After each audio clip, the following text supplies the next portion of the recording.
Next on the list is stroke and high blood pressure. We go together because high blood pressure, #1 risk factor for stroke. The Predimed study found that a Mediterranean diet with nuts could cut stroke risk nearly in half, though they were still having strokes. Right? Half as many strokes, but it was still a stroke-promoting diet. And heart attack promoting as well. So that's what Dr. Ornish noted when he wrote in, no significant reduction in the rates of heart attack, death from cardiovascular disease, death from any cause, just that stroke benefit. But hey, I mean, that's something. I mean, Mediterranean diet is certainly better than what most people are consuming, but even better, maybe a diet surrounding whole plant food shown to actually reverse heart disease, not contribute to it. That may be true, the authors of the study reported, but the major problem with Ornish's diet is it just doesn't taste good, so hardly anyone sticks to it. But it's not true. Ornish got extraordinary adherence in his studies, with no difference in any of the acceptability measures, same enjoyment compared to their regular diet. They even had success in barbecue country, rural North Carolina. See, stricter diets may meet greater acceptance among patients than more modest diets because they may work better. Greater adherence means greater disease reversal. But you don't have to be facing certain death. Even those young and healthy, no health problems, had no problem sticking to a plant-based diet. In fact, it worked a little too well. This is a crossover study where they asked people to eat a plant-based diet for a few months and then go back to their original diet to note the contrast, right? But people felt so good eating healthy. Some of them refused to go back to their regular diet, which kind of, it actually messes up the study.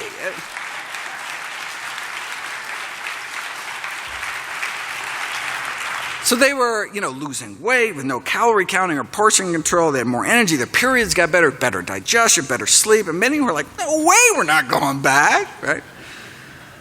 But if doctors just presume people aren't going to eat this way, self-fulfilling prophecy. Right?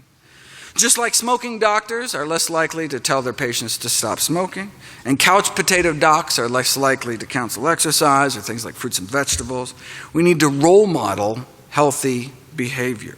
This greatly enhances our credibility and effectiveness. Gone are the days of traditional authority when the fat physician, dropping cigarette ash down his gravy-stained vest, could credibly prescribe a change in behavior. One reason why plant-based diets can save so many millions is because the #1 risk factor for death in the world is high blood pressure, laying to waste 9 million people every year. In the United States, killing off more than 1,000 a day, 400,000 Americans dead every year. High blood pressure affects like 78 million Americans. It's 1 in 3 of us, and as we age, our pressures creep higher and higher, such that by age 60, strikes more than half. If it affects most of us when we get older, maybe it's less a disease and more just kind of a natural, inevitable consequence of aging. No. We've known for nearly a century that high blood pressure need not occur. Researchers measured the blood pressure of 1,000 people in rural Kenya who ate a diet centered around whole plant foods, whole grains, beans, vegetables, fruit, dark green leafy vegetables. Now, up until age 40, the blood pressures of the rural Africans about the same as Europeans and Americans, 120s over 80s. But as Westerners age, their pressures creep up, such that by the age 60, the average person is hypertensive, exceeding 140 over 90. What about those eating plant-based? Their pressures improved with age. Not only did they not develop hypertension, their blood pressures actually got better. Now, this whole 140 over 90 thing is arbitrary. Just like studies show that lower the cholesterol, the better. Really no safe level above 150.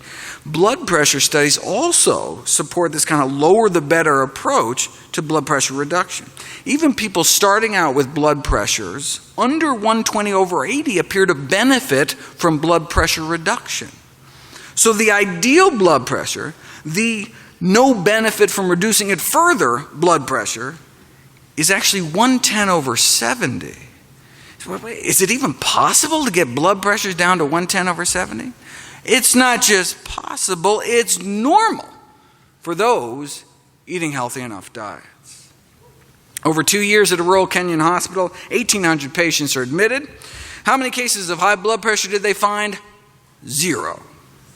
Wow. So they must have had low rates of heart disease. No, they had no rates of heart disease. Not low risk, no risk. Not a single case of arteriosclerosis, our number one killer, was found. Rural China, too.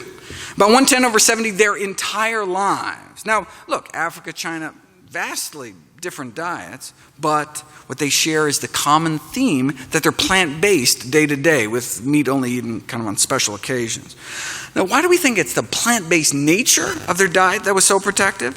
Because in the Western world, as the American Heart Association has pointed out, the only folks really getting down that low are the strict vegetarians, coming in at about 110/65. So, does the American Heart Association recommend a strict vegetarian diet? No, they recommend the DASH diet.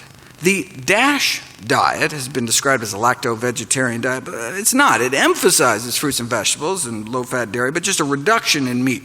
Why not vegetarian? I mean, we've known that for decades, food of animal origin highly significantly associated with blood pressure. In fact, you can take vegetarians, pay them enough to eat meat, and you can see their blood pressures go right up.